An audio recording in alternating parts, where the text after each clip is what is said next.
conocimientos y nada, y a disfrutar la charla. Pues te agradezco mucho, Mariano. Te agradezco mucho la invitación, la presentación y bueno, espero que todo lo que aquí diga sea de utilidad para los que nos están escuchando. Muchísimas gracias por acompañarnos. El tema es interesante, a pesar de que el tema da miedo, porque también asusta. Hablar de duelos no es nada sencillo, pero también les digo algo, es una situación que nadie de los que estamos aquí, de los que no están, nos vamos a librar. Todos, absolutamente todos, vamos a tener duelos y pérdidas a lo largo de nuestra vida. Conforme me voy a ir adentrando en la plática, ustedes podrán percatarse que un duelo no solo es por muerte, ¿sí? Sino que los duelos surgen de muchas situaciones de nuestras propias vidas y todo cambio implica un duelo. Por eso es tan importante esta situación de darnos cuenta de que un coach, por supuesto que puede trabajar los duelos. Hace poco, quizá algunos de ustedes conocieron o escucharon el magnífico trabajo que se hizo en Desafío Coaching, ¿no? Que fueron 30 días donde muchos profesionales del coaching hablaron. Bueno, uno de los grupos que se formó en esa experiencia, subió el tema, ¿no? Decían que si un coach podía trabajar duelos. Y bueno, se suscitó ahí una discusión interesante. Hay un desconocimiento quizá de lo que son los duelos. Con anterioridad, el DSM-4, lo que es el vademecum de la psicología y la psiquiatría, indicaban que un duelo pues podría llegar a ser algo anormal ante determinadas situaciones. Sin embargo, los procesos de duelo como tal son situaciones normales, son situaciones de vida que, como les digo, todos los seres humanos pasamos en un momento determinado y que lo interesante es aprender a vivirlo y aprender a pasarlo, pero de una manera normal. Por lo tanto, lo que voy a decir aquí, ustedes al final me van a decir si ustedes consideran que un coach puede trabajar un duelo o no puede trabajar un duelo. Yo desde ahorita, bueno, no quiero mejor brindar mi opinión, yo quiero mejor que ustedes se vayan haciendo su propia opinión. Y no perder de vista que es un duelo normal, un duelo patológico desde ahorita, si hago hincapié que no nos corresponde. Sin embargo, un duelo normal, ahorita vamos a ver si es posible que un coach lo trabaje o no lo trabaje. ¿Ok? No sé si antes de iniciar alguien quiere hacer alguna pregunta, algo que esté interesado. Si quiere levantar su manita, pero bueno, ya al final yo daré un pequeño espacio para preguntas, ya sea que los anoten en el chat o abrir su micro. Quiero presentarme porque van a decir, bueno, ¿y esta mujer de dónde salió? ¿No? ¿Quién es? Veo caras conocidas, veo alumnas mías, personas que han sido alumnas mías en los diplomados y en las certificaciones. Bien, yo soy Mari Carmen Castro, soy máster y mentor coach de la ICF. Llevo 3 años con la credencial de Master Coach, de hecho este año me toca ya la renovación. Tengo certificación, tengo programa CTP, avalado por ICF, soy autora de 12 libros, ¿sí? Libros de coaching y libros de tanatología. Esas dos son mis áreas de expertise y es a lo que me he dedicado y lo que verdaderamente me apasiona. Yo siempre he dicho que la tanatología, muchas veces he querido salirme, he querido decir, no, yo ya no quiero ir por este rumbo. ¿Por qué? Porque sí implica dolor, porque no es algo tan sencillo, ¿verdad? Pero la vida me regresa. Y me regresa y me regresa. Y yo digo, no, yo ya quiero el coaching ejecutivo y quiero solo coaching ejecutivo. Pero la vida me regresa y me regresa y me regresa. Ahorita Mariano me vuelve a regresar. Me vuelven a decir, oye, acabo de escribir el libro de duelo por muerte de un hijo, acabo de escribir el libro de duelo por pérdida de pareja, acabo de escribir el libro de preguntas poderosas. O sea, es una mezcla de esto. Y entonces fue cuando decidí hacer y unir estas dos grandes disciplinas y pasiones en mi vida, que es el coaching y que es la tanatología. Y bueno, pues ahora sí vamos a adentrarnos. Soy la directora también de Cotan, ¿no? Cotan Empresarial y Vida, y nos dedicamos al coaching y a la tanatología, por eso se llama Cotan. Coaching tanatológico, tanato-coaching, es el nuevo nombre también, que Adri me ayudó a descubrirlo, y es el tanato-coaching. Y bueno, entramos de lleno a lo que es esta plática que espero que de verdad, de todo corazón les ayude. Y empezamos con una mala noticia, porque yo no sé si ustedes lo sabían, pero si no lo saben, pues le tengo la mala noticia. Y la mala noticia es que es imposible vivir sin experimentar dolor en algún momento de nuestras vidas. Aquí quiero hacer una acotación, y la acotación está relacionada con, yo voy a usar sufrimiento como lo usa Viktor Frankl, ¿sí? Viktor Frankl usa el sufrimiento como un nivel espiritual, un nivel mayor. Sabemos que hay autores como Anthony de Melo, como, si me escuchan de Argentina, y a lo mejor han leído a Jorge Bucay, ¿no? Que él tiene un libro también de pérdidas, donde él habla del sufrimiento como ese valor agregado que le ponemos. ¿Cómo me gusta explicar esto del valor agregado? Es, ustedes, hay mujeres que me están escuchando y las que han sido madres podrán entender lo que voy a decir. De repente pasamos y leemos parto sin dolor. ¿Alguna de ustedes se la cree? ¿Verdad que no? No hay un parto sin dolor. Lo que sí puede haber es un parto sin ese valor agregado, que es a lo que que es a lo que Anthony de Melo o Jorge Bucay le llaman sufrimiento, ¿sí? Que son esos gritos y, ay, ayúdenme y cómo me duele. Ese es el valor agregado. Sin embargo, cuando yo use la palabra sufrimiento, lo voy a hacer desde la perspectiva de Viktor Frankl. Y esta perspectiva implica, el dolor es físico, la tristeza es a nivel psicoafectiva y el sufrimiento es a nivel espiritual. O sea, está más a un nivel de trascendencia. Y esa va a ser la connotación que yo voy a usar por si escuchan la palabra sufrimiento, porque también hay una frase muy difundida que es, el dolor es inevitable y el sufrimiento es opcional. Desde el punto de vista que voy a manejar yo, no.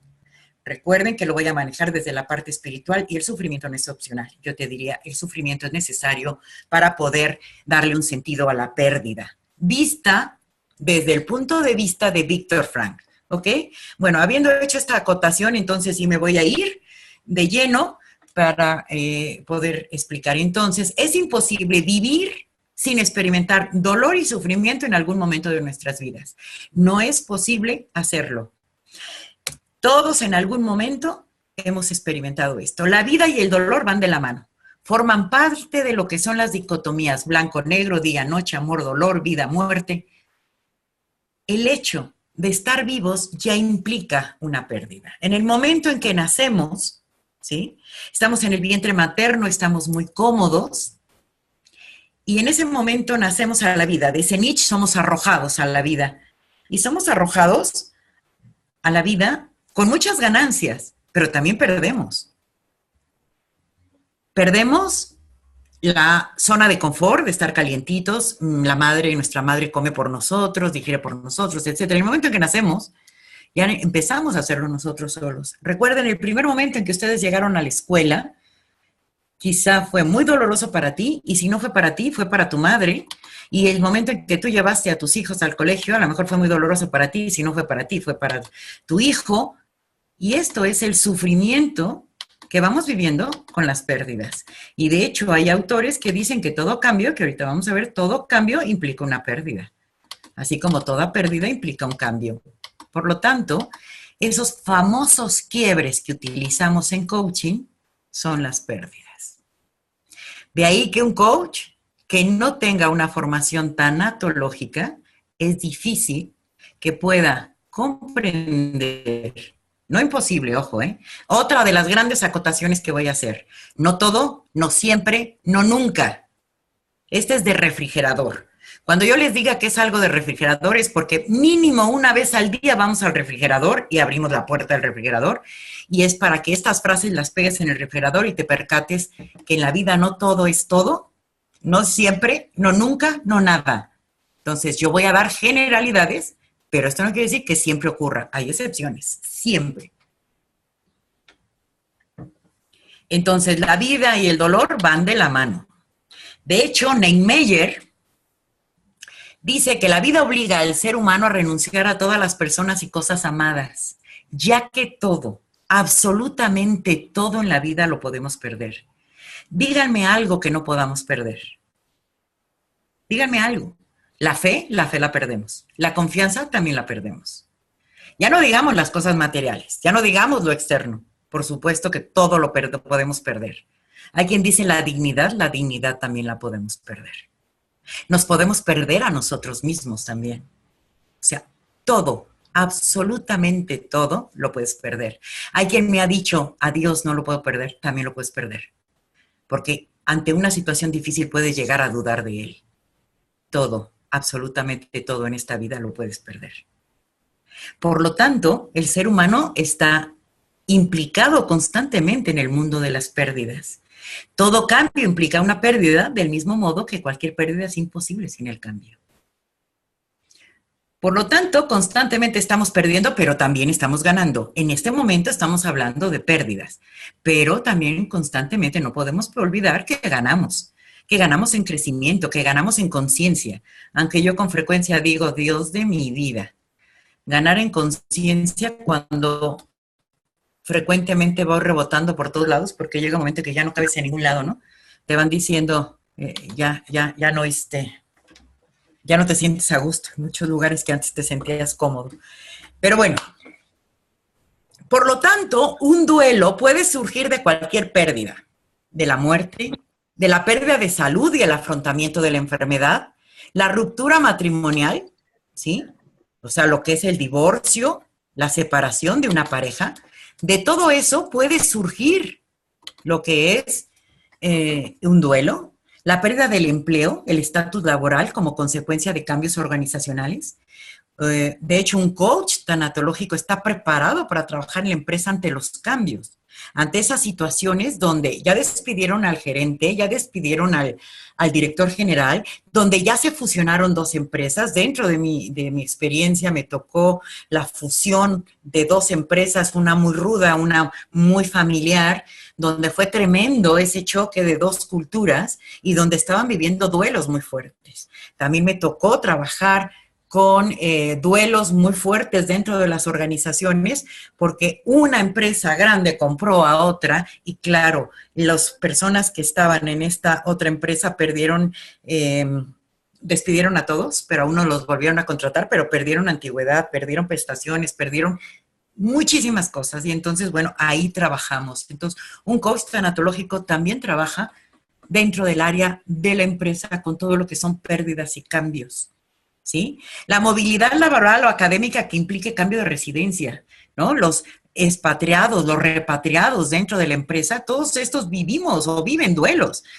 Plantéate y al ver esto, cuestiónate cuántos duelos no estás teniendo en este momento o cuántos duelos no has tenido en tu vida y seguramente vas a decir, wow, ya entendí qué es lo que me ha pasado cuando mi hijo se fue a estudiar a tal lugar y yo me sentía así, así, así. Estabas en un proceso de duelo. Y los duelos, te tengo noticias, los duelos duelen. ¿Sí? El distanciamiento de la familia y de las amistades, el menoscabo patrimonial producto de un robo. Cuando alguien te roba, no solo te quita las partes, lo material, te roba también la tranquilidad, la paz. Y en general, todo cambio implica una pérdida. Recuerdo en una ocasión, una amiga me llama y me dice, Mari Carmen, necesito que me ayudes a trabajar con unos ejecutivos. Le digo, ¿por qué? Porque están infartados porque pues sabemos que la tendencia también dentro de las organizaciones es a que desaparezcan todos esos grandes corporativos donde pues el estatus y el ego a veces no nos cabe. Entonces en esta organización iban a quitar el corporativo y cada uno iba a trabajar desde su casa, desde un buen computador, desde un buen ordenador, iban a trabajar desde casa. Bueno, pues esta gente estaba elaborando un proceso de duelo. Porque uno puede decir, qué rico, voy a trabajar en mi casa, me levanto en pijama, etcétera, etcétera, pero se olvida que pierde estatus, que pierde libertad, que pierde autonomía y que hay muchas pérdidas detrás de esto. Pensemos también en esa gran maravilla de la maternidad o de la paternidad cuando nace un bebé. Uno dice, qué maravilla, ¿qué puede haber detrás de esto? ¿Qué pérdida puede haber? Yo siempre les digo, la primer pérdida que hay es el sueño. Jamás en tu vida vuelves a dormir igual. Jamás. ¿Sí? Entonces, claro que hay pérdidas hasta de las cosas agradables. Todo cambio implica una pérdida. Y si tú como coach trabajas con personas, te podrás dar cuenta de que el ser humano siempre está perdiendo. ¿ok? Las pérdidas son tan fuertes, ¿sí? Que hay hasta una anécdota, por ejemplo, uno de los cuentos que maneja Bucay, me gustan sus cuentos, ¿no? Sus libros, ahí tengo algunas apuntes ahí que hacer, pero sus cuentos me gustan mucho. Y hay una parte donde nos narra la historia de Narudín, ¿sí? Y es un mercado donde bajan los domingos a ofrecer sus mercancías. Y baja un hombre con una mula. Y es tal la cantidad de gente que la mula se pierde. Y él empieza a gritar, he perdido mi mula, he perdido mi mula. La gente voltea, le mira con desconcierto, pero pues nadie ha visto a la mula. Pasa el tiempo y la mula no aparece. La desesperación de este hombre va increciendo y ya conforme va cayendo la tarde, este hombre empieza a gritar, he perdido mi mula y daré de recompensa a quien me regrese mi mula. Mi mula. La gente voltea y le dice, ¿cómo es posible que si estás desesperado porque perdiste la mula, ofrezcas regresar a la mula? Y este hombre le dice, porque prefiero regalarla a saberla perdida. De ese tamaño son las pérdidas. Generalmente ante una pérdida yo no decido. Deciden las circunstancias, deciden otros. Yo no decido que un ser amado fallezca. Yo no decido que un ser amado o yo mismo me enferme. Yo no decido a veces divorciarme, a veces sí. Pero si yo soy el que elijo el divorcio o la separación, el duelo también lo vivo diferente, pero vivo un duelo a que si otro decide. A veces yo soy despedido de un trabajo y claro que elaboro un duelo. A veces me voy yo por mi propio pie, pero también elaboro un duelo, ¿eh? Porque todo lo que fue costumbre dejo de hacerlo. Porque también estoy perdiendo. Cuando me voy a otro país tengo ganancias, pero también tengo pérdidas. Entonces los duelos están constantemente en nuestras vidas. Y los duelos surgen de las pérdidas. Y las pérdidas pueden ser oportunas o esperadas, cuando es una muerte anunciada, cuando es un divorcio donde tú dices esto va a pasar en cualquier momento, cuando es el cierre de una empresa donde sabes que van a ser despedidos, ¿sí? Yo he participado también en el cierre de empresas donde pues ya se sabe qué va a pasar y se les ha dado talleres a los empleados para poder estar listos para enfrentar esta situación e ir viviendo lo que se denomina un duelo anticipado. Pero también hay muchas pérdidas que son inoportunas e inadmisibles, como la muerte de un niño, de un joven, como la pérdida de tu empleo, como, no sé, muchas pérdidas que dices, no es posible que esto me esté sucediendo a mí, no es posible que esto esté pasando. Pero también las hay oportunas y esperadas, porque también hasta en la muerte pueden ser oportunas y esperadas. Si tú ves que un ser amado está sufriendo demasiado, puedes llegar a pensar que lo mejor es que ya descanse. De hecho, se dice que el crecimiento o la madurez de un ser humano, puede relacionarse con la capacidad de las personas para manejar constructivamente sus pérdidas. O sea, se puede decir que la madurez de una persona se puede medir de acuerdo a la manera en que maneja constructivamente sus pérdidas. Desafortunadamente, a lo largo de nuestra vida, nadie nos enseña que en la vida vamos a tener pérdidas. Nadie nos ha dicho. Aquí yo solo he escuchado, ¿sí? Yo solo he escuchado que dice, vive, goza, disfruta, ten éxito, pero nadie dijo, en algún momento de tu vida vas a tener pérdidas. Y esas pérdidas pueden ser dolorosas, y hay unas más dolorosas que otras. ¿Por qué? Porque la vida humana, ¿sí? La vida nos está llevando a una parte muy sabia. Por ejemplo, las heridas físicas sanan de igual manera que las heridas emocionales. Cuando tú tienes un raspón pequeño en alguna parte de tu cuerpo, Después de unos días sana ese raspón, pasa rápido. Pero mientras está esa herida o esa abertura o un raspón, todo el día te está molestando, todo el día te está molestando. Después hay cirugías de garganta que a lo mejor en 15 días, 3 semanas estás bien. Pero hay cirugías a corazón abierto donde el médico jamás te va a decir, señor, señora, levántese y continúe con su vida porque aquí no pasó nada. Usted tiene que continuar con su vida. Sino que te dice, a ver, poco a poco se va a ir recuperando. Esto es un proceso que requiere de tiempo. Y tendrás que ir caminando lentamente. Y esa herida cicatrizará dependiendo del cuidado y de la atención que le pongas a la herida. Lo mismo pasa con las pérdidas, lo mismo pasa con los duelos. Dependiendo del tamaño y el impacto emocional que produzca una pérdida, va a ser el periodo de recuperación. De hecho, se habla de que una pérdida o un duelo dura de 6 meses a 2 años, 2 años y medio, dependiendo del tamaño de la herida, ¿sí? Obviamente, si es un raspón, va a pasar rápido. Si es una cirugía de garganta, pues un poquito más, pero no tanto. Pero si es un trasplante de hígado o de pulmón, seguramente vas a tardar mucho más tiempo. Y la recuperación va a ser más lenta. Aquí lo interesante y el trabajo en coaching es ayudar a las personas a que se percaten que en la vida, ¿no? Y esto es como el trabajo del coach ante las pérdidas, es acompañar a parir el conocimiento al coachee para que se percate que lo único con lo que tiene control en su vida es su actitud. En nada más tiene injerencia. Él no puede cambiar lo que le pase a los demás. Él no puede modificar las circunstancias de su vida.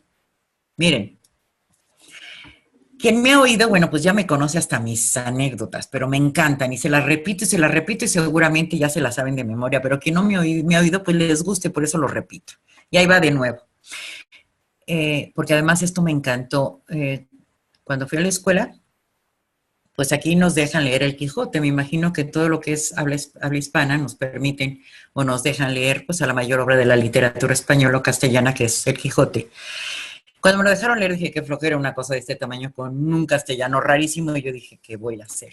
Pero después de un tiempo decidí leerlo por gusto y cuando lo leí encontré que no solo es la mayor obra de la literatura española, sino que es una obra con una sabiduría impresionante. Y hay una parte en el Quijote donde el Quijote y Sancho Panza son llevados al calabozo y en el calabozo el carcelero les dice, y ahora ustedes van a dormir en la cárcel. Y el Quijote le responde, pasaré la noche, el dormir lo decido yo. Y eso es el mayor ejemplo de libertad que tenemos. Nos podrán quitar hasta nuestra libertad física. Es más, señores, yo les diría que este es el fundamento del coaching. Darte cuenta de que el otro es libre de elegir lo que quiera en la vida, siempre y cuando lo haga con responsabilidad y con conciencia. Lo mismo pasa con las pérdidas. Nosotros no podemos modificar las circunstancias, no las podemos modificar. Lo único que podemos hacer es, a través de las famosas preguntas poderosas que hacemos como coaches, llevar a que el otro se percate que lo único en lo que tiene injerencia ante esas circunstancias de la vida es en su actitud y la manera en que le va a responder a la vida. Yo entiendo que ante una pérdida, los seres humanos, lo primero que hacemos es preguntar por qué ante una situación de pérdida difícil. Difícil y fácil. Porque también, pues, vivir no es fácil, ¿no? Es divertido, a veces, si tú tienes la actitud de hacerlo divertido, pero no es fácil. Vamos teniendo pérdidas. Y esos son como las estrellitas y los estandartes que nos vamos poniendo en el día a día, porque son como las batallas ganadas. Esas son nuestras batallas. De hecho, desafortunadamente o afortunadamente, el ser humano aprende a través del dolor y el sufrimiento. Es la manera en que mejor aprendemos. Después, bueno, como dice Maturana, también hay un aprendizaje que es voluntario o consciente, que es, por ejemplo, que estemos aquí reunidos escuchando algo que me pueda ayudar, que me pueda servir y que donde voy a tomar lo que me sirve y lo que no lo desecho. Pero el aprendizaje que te estremece, el aprendizaje que te sacude, el aprendizaje que te invita a responderle a la vida, está dado a través de las pérdidas y a través de los duelos que vivimos en nuestras vidas. Ese es el aprendizaje que verdaderamente te sacude. Por eso se dice que el crecimiento del ser humano puede relacionarse con la capacidad de las personas para manejar constructivamente sus pérdidas. Por tanto, el trabajo en coaching está en abrir conciencia y responsabilizar. Llevar al coachee a que se percate qué es aquello en lo que sí puede intervenir y darse cuenta de lo que no puede intervenir. Para esto hay otra anécdota, y me parece que esta anécdota es de Elizabeth Lucas. Elizabeth Lucas es o fue la discípula favorita de Víctor Frank. Yo también soy logoterapeuta, soy terapeuta, soy configuradora. Bueno, estudié, no puedo decir que soy, estudié también configuraciones sistémicas, etcétera, y todo esto lo he ido metiendo al coaching, enriqueciendo el coaching, porque mi eje central es el coaching. Y bueno, Elizabeth Lucas tiene también un cuento donde dice que un hombre ante la adversidad va caminando y ante su desesperación alza los ojos al cielo y dice: Señor, qué tan libre soy que no soy capaz de cambiar a mis ancestros. Y no se escucha ninguna respuesta.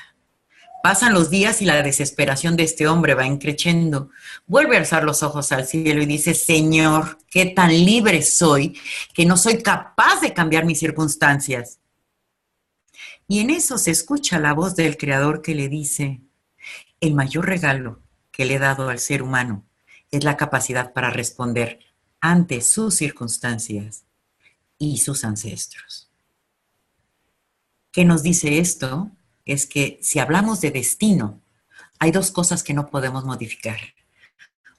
Una son nuestros ancestros, y eso también hay teorías que dicen que hasta eso elegimos, pero bueno, no me voy a meter en profundidades ni en duras.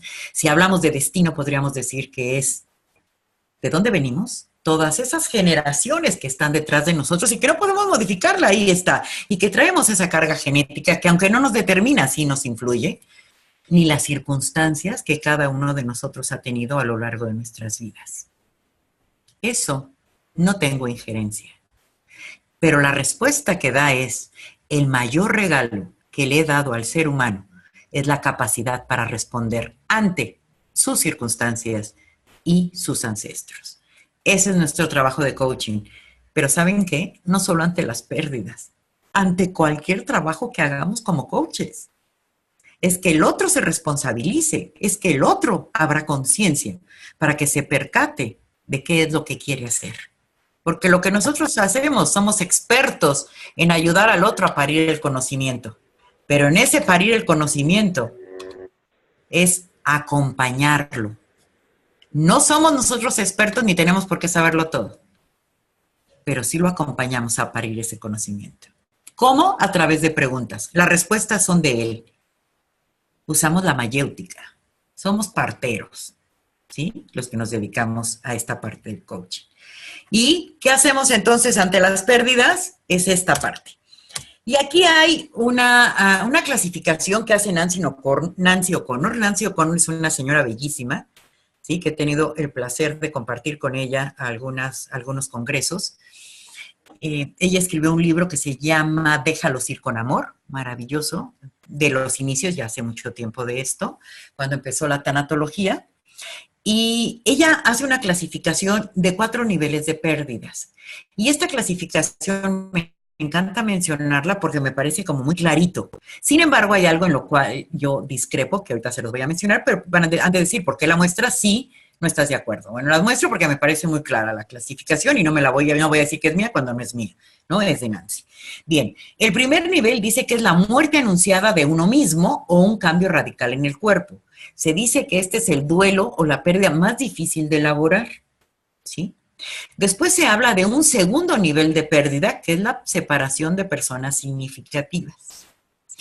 Yo sé que en este momento hay personas de Venezuela que quizá nos estén escuchando y que quizá una de sus pérdidas más significativas están relacionadas con este segundo nivel, que no solo es por muerte, ¿sí? La separación de personas significativas no solo es por muerte, sino también es por esta situación política o lo que esté sucediendo en algunas partes del mundo que te impiden estar con tus seres queridos.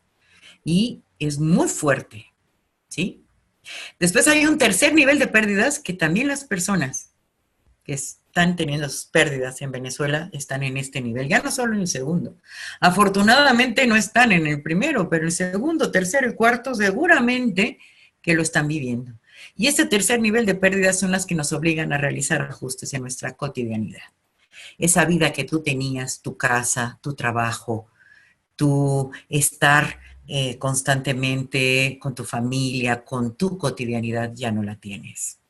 ¿Sí? Ya no hay ese trabajo donde tú te sentías cómodo, no hay esa seguridad. Es más, no estás ni en tu país, porque muchos de los que están en Venezuela han tenido que emigrar. Y ya no se diga el cuarto nivel, pues son la pérdida de objetos importantes, perdieron dinero, perdieron casa, perdieron coches, perdieron propiedades. Por lo tanto, son muchas las pérdidas que se están teniendo, muchas. Me encanta esta clasificación porque aquí nos queda claro qué es lo que estoy perdiendo, qué es lo que está sucediendo con mi vida.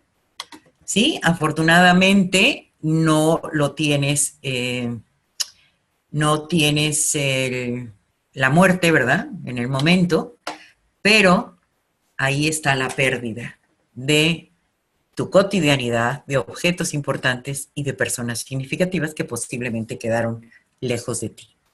Sin embargo, reitero, ¿qué es lo que tenemos? Lo que tenemos es nuestra actitud para saber qué vamos a hacer.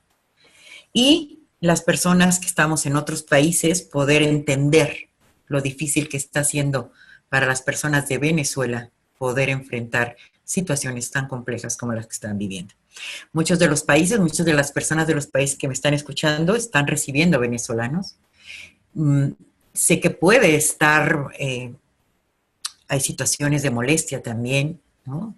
¿Por qué nos están invadiendo? Pensemos qué haríamos nosotros si estuviéramos en una situación similar. Y creo que cada día vamos a tener que estar más preparados en esto, en darnos cuenta, porque no sabemos en qué momento en nuestros países pueda pasar algo similar. No es deseable, por supuesto que no es deseable, ni quisiera que pase, pero yo creo que en ningún momento Venezuela pensó que iba a vivir lo que está viviendo. Y bueno, estoy tratando el ejemplo de Venezuela, pero cada quien ubíquelo a su vida cotidiana.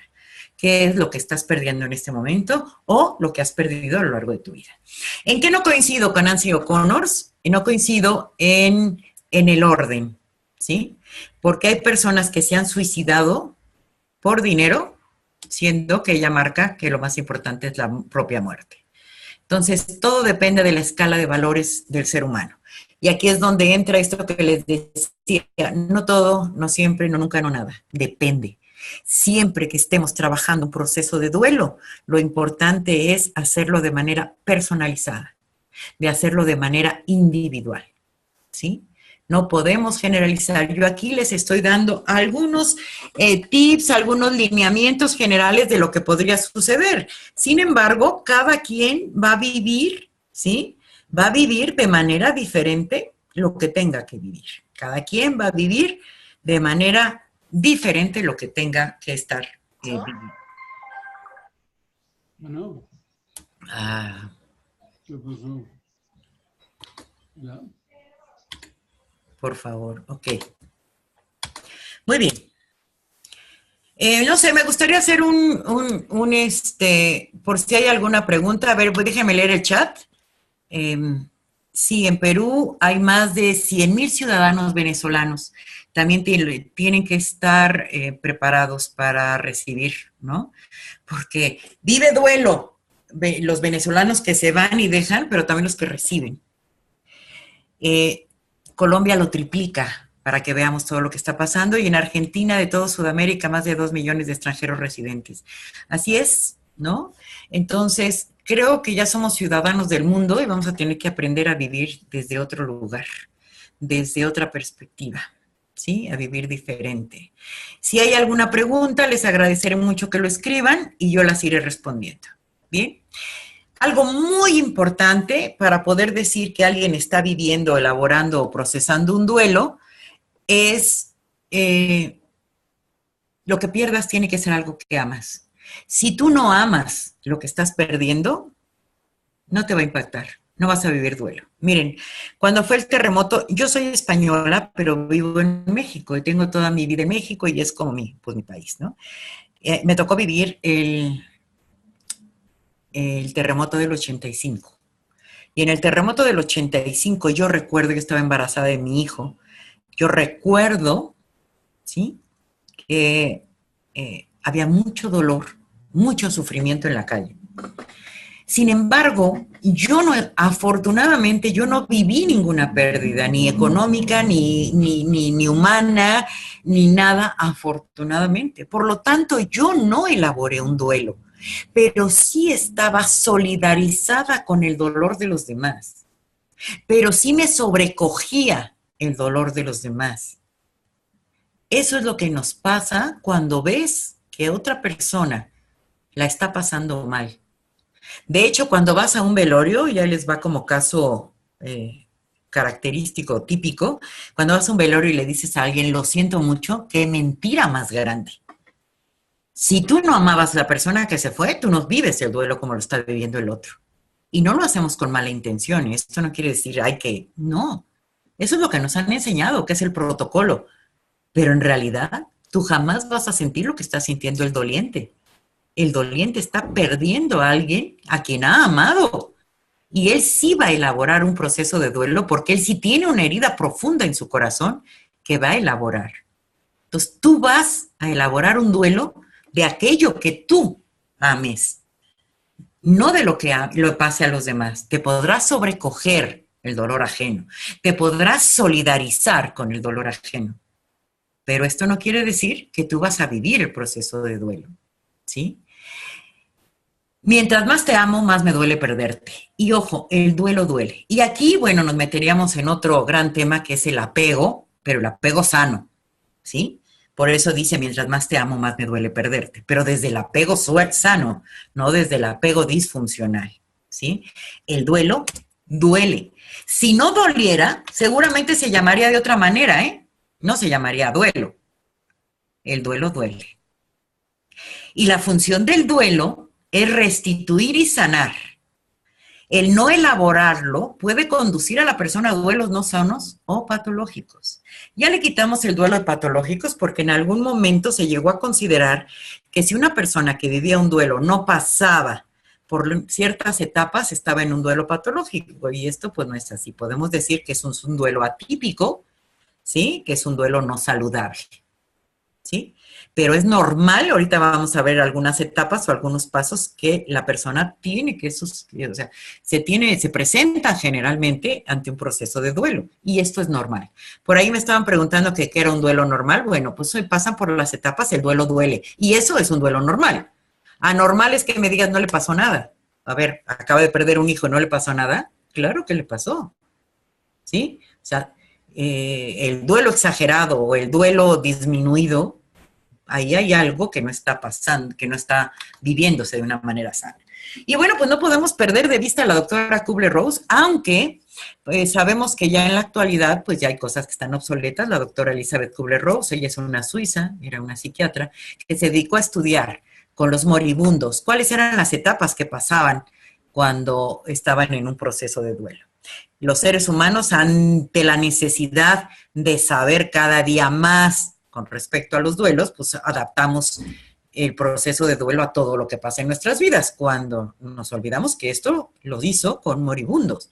Pero bueno, hay muchas cosas que son similares a lo que pasamos ante cualquier proceso de duelo. Entonces, la doctora Kubler-Ross habla de 5 etapas.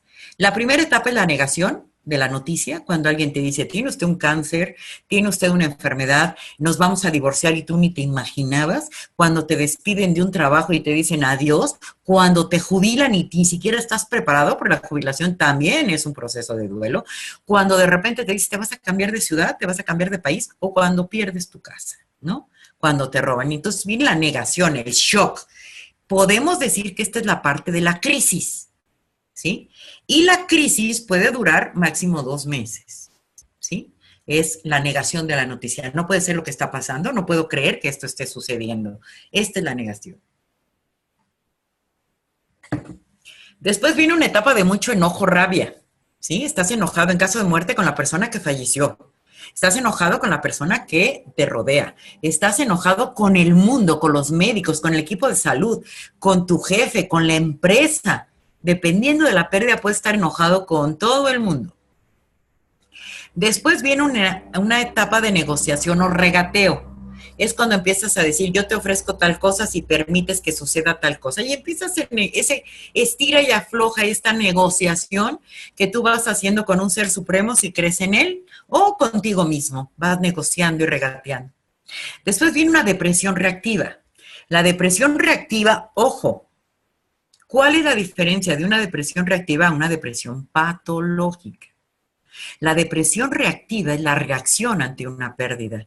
Dura un periodo de tiempo, pero se vive de manera diferente. Les voy a marcar, es que este es un mega tema, pero bueno, a ver, ¿cuál es la diferencia entre una depresión reactiva y una depresión patológica?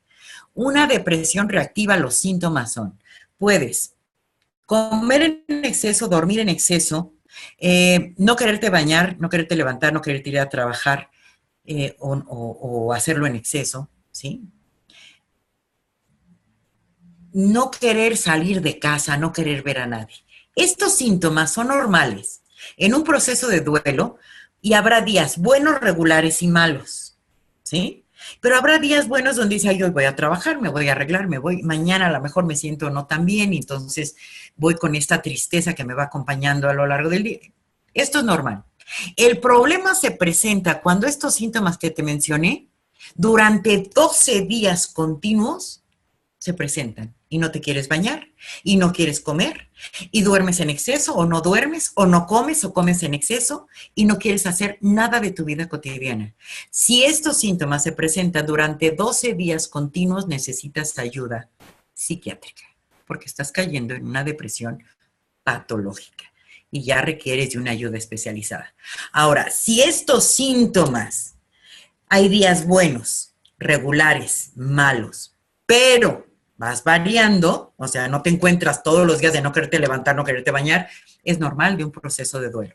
Esa es una depresión reactiva, es la reacción ante la pérdida y con el tiempo va mejorando. Después, la otra etapa pues, es la aceptación de lo sucedido. Y cuando uno ve esto, dice, oye, qué fácil, ¿no? Pues son 5 etapitas y ya la hice. No, esto es un proceso, no es un suceso. Hay personas que dicen, pues yo estoy ahorita en la depresión reactiva, me falta una y ya la hice. No, a lo mejor en un día pasas por todas. A lo mejor en una hora pasas por todas. A lo mejor llevas días ahí en esta parte de aceptación, dices, bueno, ya acepté, y viene otro día y vuelves a caer en este enojo, en esta rabia, en esta depresión reactiva. ¿Sí? Es un proceso que dura 6 meses, 2 años, 2 años y medio. Y esto es normal, ¿eh? Ojo. Yo hice, porque bueno, con mi experiencia y el trabajo que he tenido con personas en duelo, aumenté algunas fases del proceso de duelo. Sin embargo, esto no quiere decir que las personas tengan que pasar por estas etapas. Habrá algunas que te saltes, ¿sí? Si eres una persona resiliente, ¿sí? Seguramente habrá etapas que tú no pases. Sí, porque la resiliencia es esa capacidad de resurgir del fango. Esto no quiere decir que no vivas el proceso de duelo, pero sí tienes más recursos para poder enfrentar la pérdida.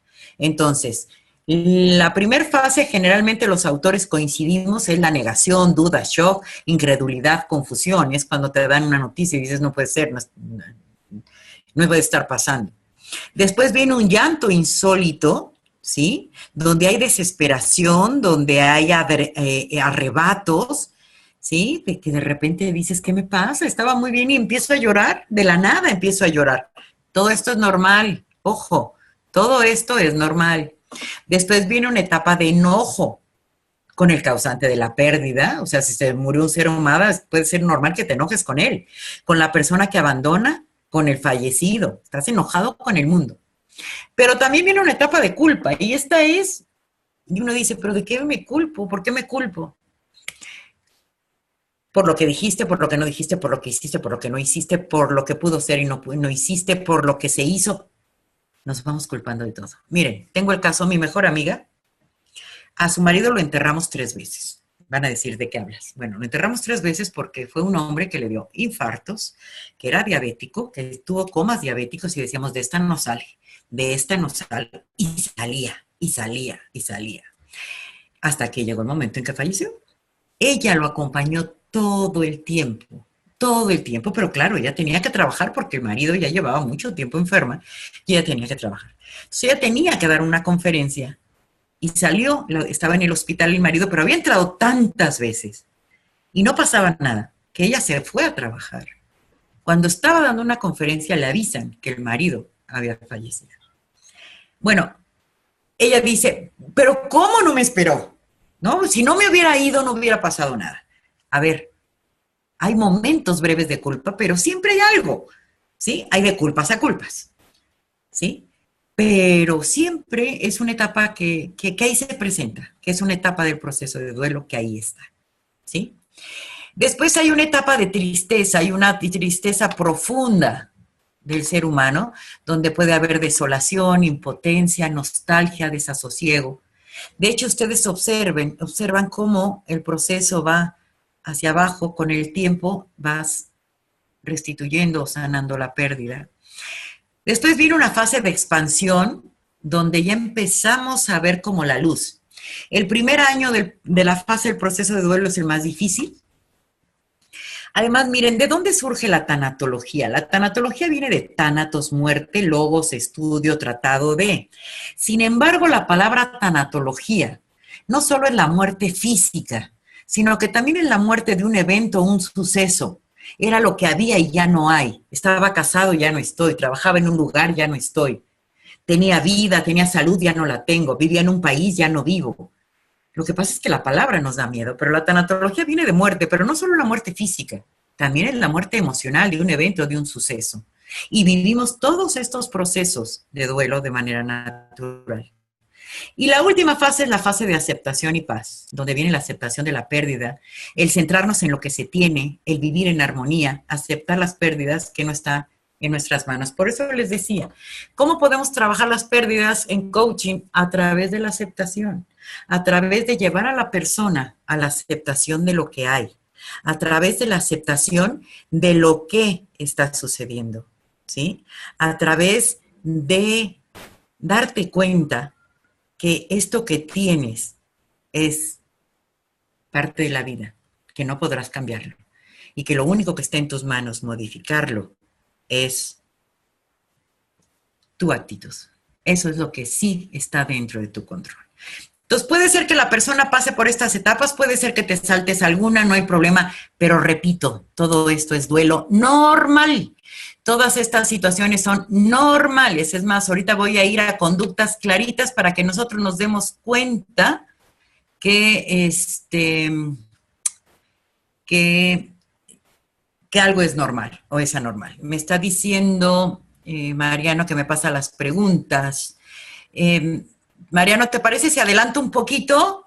A lo mejor se van resolviendo y me las lees, me las vas apuntando y me las lees después para no regresar. ¿Estás de acuerdo, Mariano? Ok, vamos. Entonces voy avanzando, porque igual se van respondiendo conforme lo que voy dando, y siendo así, pues ya, ¿para qué repetimos? ¿Ok? Bien, ahora, hay duelos que son anticipados o anticipatorios. El duelo anticipado es el que se presenta antes de la pérdida. O sea, que ya sabes que se va a presentar y se va a dar, y es un duelo normal, ¿eh? Y otro es el que se inicia en el momento en que se presenta la pérdida, ¿sí? En ambos casos pueden ser normal y en ambos casos también puede ser patológico o anormal. Lo que caracteriza un duelo patológico o anormal son la intensidad y la duración. O sea, si una persona sigue viviendo con la misma intensidad del momento en que perdió después del paso del tiempo, algo no está bien. O sea, ¿a qué me refiero? Si después de un año la persona sigue llorando con la misma intensidad, sigue flagelándose con la misma intensidad que el primer día, cuidado, algo no está bien, ¿sí? Si después de 2 años la persona sigue igual, tampoco está bien, ¿sí? Entonces, ¿qué es lo que va a caracterizar un duelo no normal o anormal? La intensidad y la duración, ¿sí? Ahora, ¿qué factores promueven la elaboración sana de un proceso, proceso de duelo? Primero, darte permiso de estar de duelo. Porque, como les decía hace un rato, alguien nos dijo que nosotros no podíamos vivir dolor y sufrimiento, que la vida es vive, goza, disfruta y ten éxito. Desafortunadamente vivimos en una sociedad light, descafeinada y desechable, ¿sí? Y lo que no sirve lo tiramos, todo es ligero y descafeinado, porque si me hace daño no lo quiero, ¿sí? Digo, está bien, si te hace daño no lo tomes. Pero date cuenta que en la vida tienes responsabilidades y lo que te toca es enfrentarlas. Tampoco podemos ir así por la vida, ¿sí? Entonces, primero darnos permiso de estar en duelo. Después, la paciencia. La paciencia es muy importante. Te ayuda, ¿por qué? Porque el factor tiempo en los procesos de duelo es muy importante. Y también el factor tiempo en un proceso de duelo es tan relativo, porque yo les preguntaría, ¿qué es 10 minutos para un par de enamorados? Nada. ¿Qué son un mes para un doliente? Una eternidad. O esos 10 minutos, esos mismos 10 minutos, son una eternidad. Cuando tú le hablas de tiempo a un doliente, te dice, no sabes lo que me estás diciendo. Y lo peor que podemos hacer como coaches con un doliente es precisamente decirle esto pasará. Cuando estemos con un doliente, hay que validar su emocionalidad. Los duelos son eminentemente emocionales. ¿Por qué? Porque racionalmente todos sabemos que vamos a morir y que vamos a tener pérdidas, porque si no lo sabes, te tengo malas noticias. Nos vamos a morir y vamos a tener pérdidas. ¿El sueño Todos vamos a tener pérdidas a lo largo de nuestra vida y todos vamos a morir, todos. No hay alguien de los que me está escuchando, de los que está aquí acompañándome, que le pueda decir, no, a ti, tú no, tú la vas a librar. Nadie la va a librar, nadie. Por si no lo sabíamos. Entonces, el duelo racional, todos lo tenemos elaborado, porque todos sabemos. Aunque vamos por la vida diciendo, Señor, hágase tu voluntad en los bueyes de mi vecino, no en los míos. ¿Qué es esto? Que le pase a los demás, pero a mí no. Es muy común ir diciendo que le suceda a los demás, no a mí. Entonces, la paciencia es un factor importante, la fe en lo que tú quieras, en quien tú creas. Sí me he encontrado personas que han elaborado duelos sin fe y han sido muy difíciles.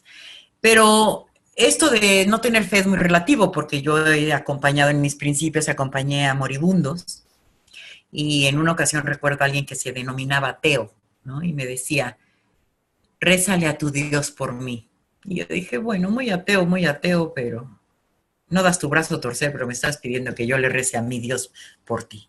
Entonces, la fe es importante, compartir los sentimientos y sobre todo validar los sentimientos del doliente. Realizar actividades placenteras. Miren, Santo Tomás, ya en esa época, en la época de Santo Tomás de Aquino, él decía que hay ciertos remedios para la tristeza. Y él decía, una de ellas, date un baño caliente. Otra, llorar. Otra, realiza una actividad que sea placentera. Son remedios para la tristeza. Habla con alguien que te escuche. Todos estos son remedios para la tristeza. Si tú te sientes triste, date un baño caliente. Realiza alguna actividad que te sea placentera. Habla con alguien que te pueda escuchar. Y también llora, ¿no? Yo a veces me doy mis terapias de llanto. Hay veces en que siento que algo está aquí atorado, ¿no? Y es necesario sacarlo y bueno, pues hay que darse una terapia de llanto también. Y de repente digo, no sale, pongo una película que para mí es la película ideal para contactar con esa emoción y sale mi y mi llanto, ¿sí? Llorar, gritar y escribir, gritarle al papel, todo de manera asertiva, obviamente, sin lastimarte a ti, sin lastimar a los demás. La espiritualidad, recordemos que la religión forma parte de la espiritualidad, pero no toda la espiritualidad es religión. Entonces, lo que tú manejes, lo que tú creas desde tu espiritualidad, eso te ayuda para manejar el duelo de manera sana. Las técnicas de relajación, todo eso te ayuda. Cuidar la salud, ¿sí? Pedir ayuda profesional en caso necesario, mucho descanso y escuchar los mensajes del cuerpo. Ahorita les voy a decir por qué, porque una de las preguntas comunes en el duelo es que si el duelo es una enfermedad. El duelo no es una enfermedad. Sin embargo, sí puede desencadenar enfermedades. ¿Por qué? Porque es tal el desajuste emocional que hay, están las emociones que suben, bajan, etcétera, que los niveles de defensas de nuestro organismo están muy bajas. Por lo tanto, somos presa fácil de cualquier enfermedad, de cualquier virus, etcétera, etcétera. Entonces, hay que estar muy atentos a nuestro cuerpo. Una mega recomendación, sé que pues, los consejos no valen, pero lo recomendable ante un proceso de duelo, precisamente por el desajuste emocional que hay, es que no se tomen decisiones. Que no se tomen decisiones importantes. Hay personas que a lo mejor pierden a alguien significativo por muerte o por divorcio y se quieren ir de la ciudad y quieren renunciar del trabajo y después se arrepienten. Hay una desorganización muy importante y no es conveniente tomar decisiones. Y aquí, por ejemplo, entraría el trabajo del coach, si la persona quiere tomar una decisión, es abrir conciencia y responsabilizar de la decisión que se tome. Puede ser la que decida, pero que lo haga con conciencia. ¿Ok? Factores que impiden la elaboración sana de un duelo: evadir sentimientos, decir aquí no pasa nada, yo soy fuerte, aquí no sucede nada, ¿ok? Otra es aislarse de familiares y amigos, o sea, decir no voy a ningún lado, no quiero ver a nadie, etcétera. El utilizar fármacos, o sea, yo estoy admirada. No sé si sé que me están escuchando de varios países, pero no sé cómo lo manejen ustedes, pero yo de repente he asistido a algún velorio y hay los fármacos para relajarse, para antidepresivos y antiansiolíticos. Bueno, los antidepresivos no están controlados, pero el antiansiolítico sí está controlado. Y de repente veo que la gente saca antiansiolíticos de su bolsa como si fueran caramelos y lo están repartiendo al doliente, ¿no? Y le están dando un antiansiolítico para que se duerma y para que no viva el duelo. Le está quitando la oportunidad de despedirse de la persona. Entonces, no es recomendable. Sin embargo, si es necesario en casos extremos de una depresión patológica o niveles de ansiedad que ya no sean controlables, ¿sí? Porque si tú usas estos fármacos, lo único que haces es retrasar el duelo. El momento en que los dejes, seguramente el duelo va a aparecer o adormecer el duelo.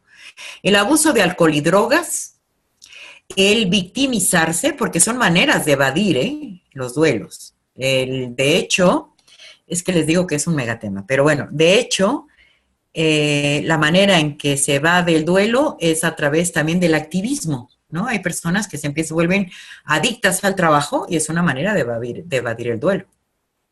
Otro factor que impide es el victimizarse, tomar decisiones importantes, no recomendable, y ante la muerte o divorcio de la pareja, involucrarnos inmediatamente en una relación amorosa. O sea, pobre de la pareja que viva con nosotros cuando aún no hemos elaborado el duelo, ya estamos involucrados en otro proceso. Pobre de la persona que esté contigo, porque le va a tocar vivir tu duelo y a ti también tampoco va a ser una elaboración de duelo sana o saludable.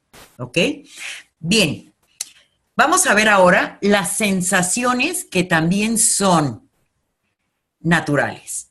Si las personas que me están escuchando están en un proceso de duelo, lo que voy a mencionar aquí es normal, sobre todo en los primeros meses, ¿sí?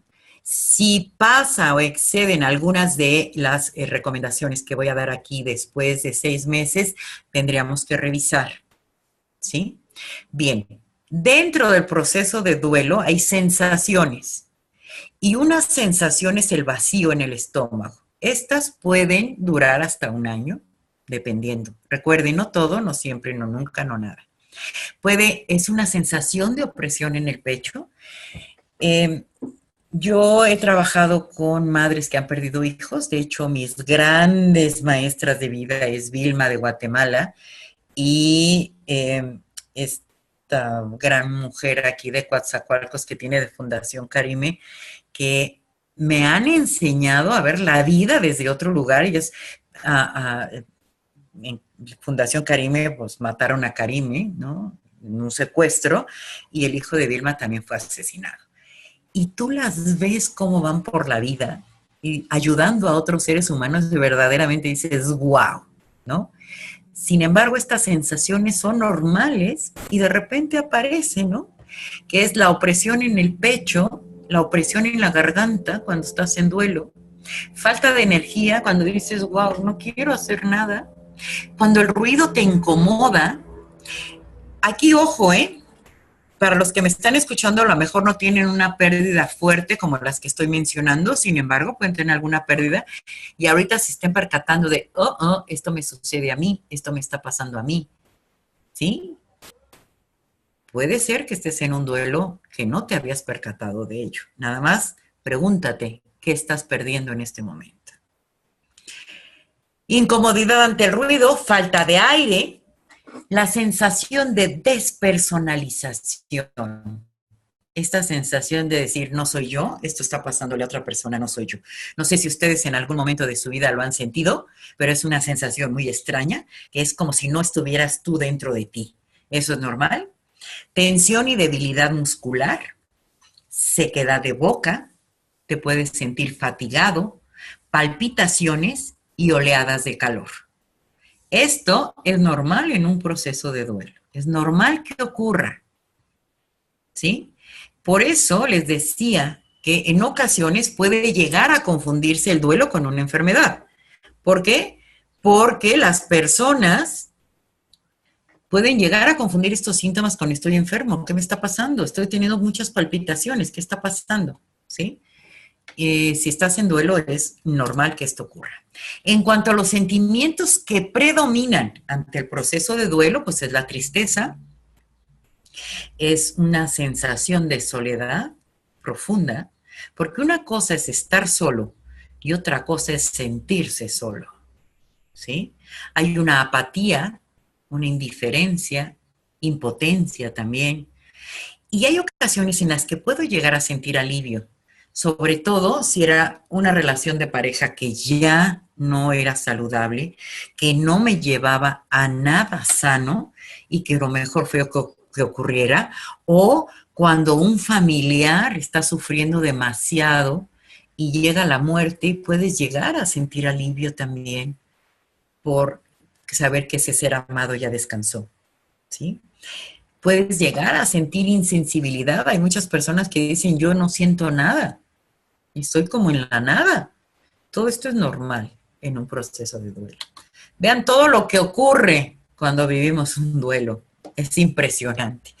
Porque no podemos perder de vista que el ser humano es una unidad biopsicosocial y espiritual. Lo que pasa en un área va a repercutir necesariamente en todas las demás.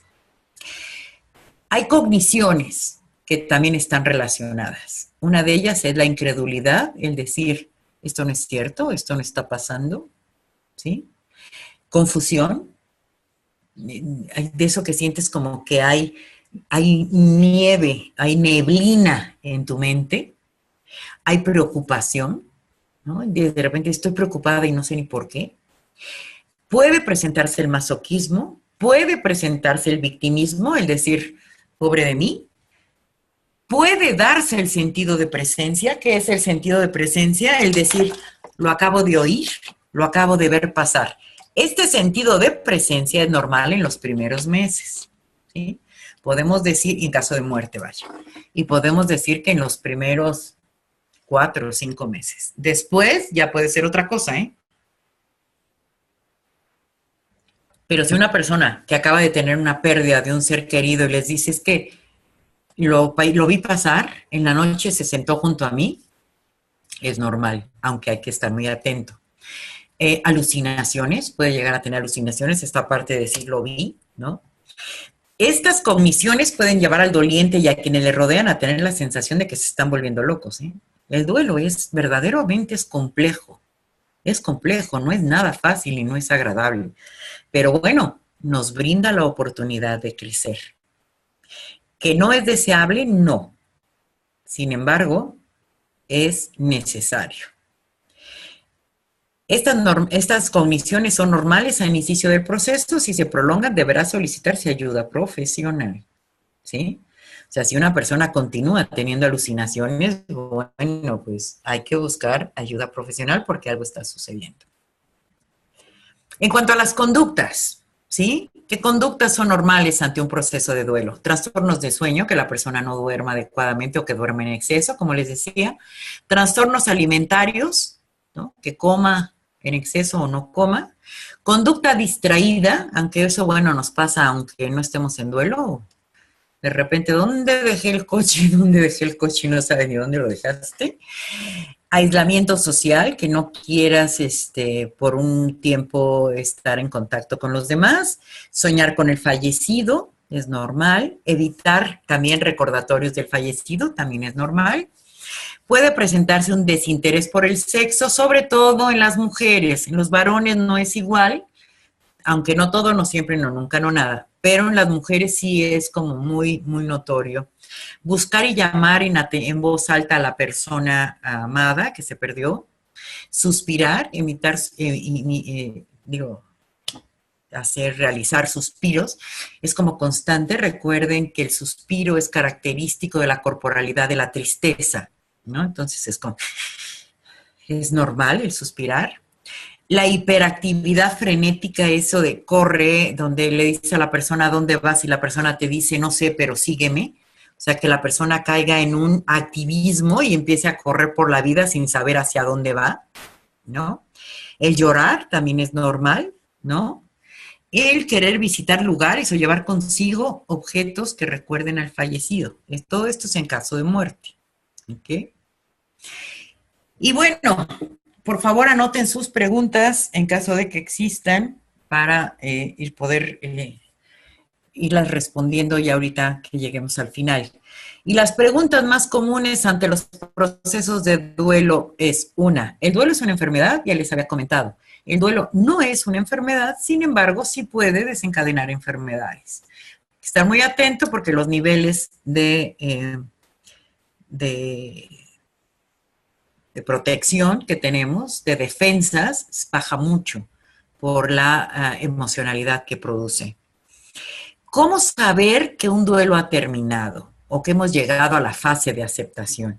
Bueno, pues podemos darnos cuenta que un duelo ha terminado cuando puedes hablar de lo perdido con naturalidad, sin flagelarte, sin victimizarte y sin autocompadecerte, ¿sí? Ya lo puedes hablar como de una manera natural. ¿El duelo anticipado ayuda a elaborar el duelo posterior a la muerte? Sí, es un camino recorrido. Estás preparado, sin embargo, esto no significa que no te va a doler en el momento en que se realice la pérdida. Sí te va a doler, pero tú ya traes un camino andado. Otra pregunta, ¿se puede vivir el duelo sin dolor y sufrimiento? Les tengo noticias. No. Aquí nadie le puede decir a otro ser humano, vívelo por mí, te pago y tú lo vives por mí. No. Aquí no hay otra opción más que hay que vivirlo. Y esto duele. Y esto va para todas las personas que en este momento se encuentran viviendo un proceso de duelo, ¿no? Hace rato oí de la migración de las personas de Venezuela y de otros países que tienen que emigrar. Es un duelo muy fuerte y no hay otra opción más que vivirlo, ¿sí? ¿Qué se debe decir al doliente ante la muerte de un ser querido? Jamás lo siento, como tú lo estás sintiendo, ¿verdad? Es decir, aquí estoy para lo que necesites. O simplemente dar un abrazo. Hay personas que se ponen tan nerviosas cuando dan un pésame que llegan hasta a felicitar al otro. Y le dicen muchos días de estos, ¿no? Algo nos pasa con los sentimientos de los demás que llegan a dar un pésame felicitando al otro. Entonces, ¿qué se debe decir? No se angustien, a lo mejor un abrazo es más que suficiente. Ustedes pónganse a pensar cuando han tenido una pérdida por muerte de un ser amado, ¿qué es lo peor que les han dicho? Y muchas veces nos la pasamos dando consejos diciendo, ay, es lo mejor que pudo haber pasado, ya está con Dios, a ver, pues esté donde esté, sabes una cosa, a mí me está doliendo y valida mi dolor, ¿sí? Eso es lo que hay que hacer. Y bueno, con esto quiero llegar precisamente, ¿no? Después de haber hablado del duelo, pues de que ustedes, con todo lo que he dicho y del trabajo que puede hacer el coach, ¿ustedes creen que se puede juntar el coaching con la tanatología? ¿Ustedes creen que un coach puede elaborar procesos de duelo sanos? Ojo, sanos, no patológicos. Eso sí nos tiene que quedar muy claro. Eso ya se requiere ayuda terapéutica o psiquiátrica en caso necesario. El coaching se ha creado del compendio de diversas herramientas enfocadas a ayudar a las personas a desenvolverse con mayor eficacia a través del despertar de la conciencia que le permitirá encontrar soluciones creativas y distintas a sus preocupaciones y o problemas. Desde esta definición, ¿ustedes creen que el coaching y la tanatología se pueden unir? Me encantará escucharlos. ¿Y por qué se me ocurrió unir el coaching a la tanatología? Porque el coaching es una metodología poderosa para lograr altos índices de desempeño personal a través de procesos conversacionales y herramientas efectivas que brindan una práctica clara y disciplinada para ayudar a otros, a nosotros y a nosotros mismos a aprender, a crear y a avanzar por los procesos de cambio, transición y duelo que se presentan en la vida. Aquí otra acotación. En las empresas no aceptan el término duelo. En las empresas se les llama transiciones. A aquellos que se dediquen a las empresas, al duelo se le llama transición. Recuerden que el cambio es algo rápido, es algo externo. La transición es un proceso interno. ¿Por qué? Porque la transición es un duelo. Todo esto puede hacer un coach que tiene una formación tanatológica. Y bueno, vi que Gina levantó la mano. Gina, ¿quieres quitar tu micro? Te lo quito. ¿Quieres aportar algo? Sí, Mari Carmen, buenas tardes a todos y mucho gusto. Desde Guatemala, Gina Forte compartiéndoles. Creo que definitivamente tu pregunta es un sí, entendiendo el coaching como una herramienta que permite a la persona pasar de un punto donde está, un estado actual, a un estado deseado. Y con el doliente lo que nos encontramos es una persona que quiere encontrar nuevamente su sentido de vida, que quiere volver a sentir estabilidad, a ver la vida a través de otros ojos. Y pues yo estoy empezando a acompañar dolientes, tengo una certificación de coaching y también pues avanzando un poquito en tanatología. Creo que lo que he visto es maravilloso. No sé cómo es un tanatólogo que acompaña sin la herramienta del coaching, porque yo conocí antes el coaching y después la tanatología, pero creo que se complementan. Es una danza hermosa que ayuda a la persona a ir recobrando ese sentido de vida y también le ayuda a hacerse responsable. Tú hablabas hace un rato de la victimización. Y creo que eso he visto yo en los procesos que he podido acompañar. Es un privilegio acompañarlos y se hacen responsables. Y entonces ahí vuelven a agarrar fuerza para levantarse en la vida. Creo que también el coaching como herramienta de acompañamiento respeta mucho al doliente. Entonces, pues conocer de la tanatología con el coaching, así lo veo yo, una danza muy, muy linda que ayuda a las personas y a nosotros de acompañantes, pues también nos da como la certeza de por dónde ir, ¿verdad? Aunque cada caso es distinto, pero por lo menos tiene uno saber cómo acompañar. Muchas gracias, Gina, por tu comentario. Muchas gracias. Y bueno, yo coincido, mi experiencia ha sido eso, y dices, bueno, ¿y dónde metiste el coaching? ¿En qué parte? Bueno, pues la metí en el coaching de vida. Y yo creo que yo he pensado que yo soy la creadora del coaching tanatológico. De hecho, tengo mi libro de coaching tanatológico y ya tiene como 4 o 5 años el libro. El coaching tanatológico forma parte del coaching de vida, ¿sí? Entonces, para mí, desde mi observador, hay 2 grandes ramas del coaching. Coaching de vida y coaching ejecutivo empresarial. Y dentro del coaching de vida se encuentra lo que es el coaching tanatológico, ¿no? Donde trabajamos procesos de cambio, transición y duelo. Entonces, creo que con esto puedo, desde mi observador, poder comentarles lo que para mí son los procesos de duelo, ¿sí? Y desde dónde yo trabajo los procesos de duelo. Reitero, si hay situaciones patológicas que recuerden lo que les mencioné, están relacionadas con la intensidad y la duración, son otros especialistas. Nosotros tenemos que ser muy éticos. Pero un duelo normal, por supuesto que lo podemos acompañar. Nada más. Vean, miren, la tanatología se ha formado solo de recabar la información de nuestros ancestros. Si ustedes han tenido una abuelita o han tenido una madre de hace tiempo, nada más pónganse a pensar cuánto tiempo duraban de luto. Obviamente hay quien se pasaba toda la vida, ¿no? Yo les digo que en España yo recuerdo a las viejitas de toda la vida con sus vestiditas de negro, con su pañuelito, pero mínimo 1 año, ¿sí? El año es el más difícil. Y nos decían 2 años, porque sabían, no existía la disciplina de la tanatología, pero ellas la experiencia, eso era lo que les marcaba. 1 año o 2 años de negro, porque era el luto, porque era lo que duraba el proceso de duelo, ¿sí? Entonces, es interesante, lo único que se ha hecho es recabar la información. Y otra parte importante es, date cuenta que tú puedes cicatrizar tu herida de tu proceso de duelo, ¿sí? Puedes cicatrizar la herida, pero esto puede surgir lo que se denomina el síndrome de aniversario. ¿Qué es el síndrome de aniversario? Es que al año, o en Navidad, o en el cumpleaños, o en algún aniversario, tú vuelvas a sentir con intensidad los mismos sentimientos. Y dices, ¿otra vez estoy en duelo? No, es normal. Se le denomina síndrome de aniversario y es normal. Después de unos días va a pasar. El problema está en que no pase. Pero si pasa, es normal que tú tengas ese síndrome de aniversario, ¿ok? Entonces, recomendaciones. Recuerden que las recomendaciones no funcionan, pero aquí se las voy a dar, ¿sí? Recomendaciones para trabajo de duelo es el síndrome de aniversario. Si alguien después de 1 año o 2 años vuelve a contactar con esa tristeza, es normal.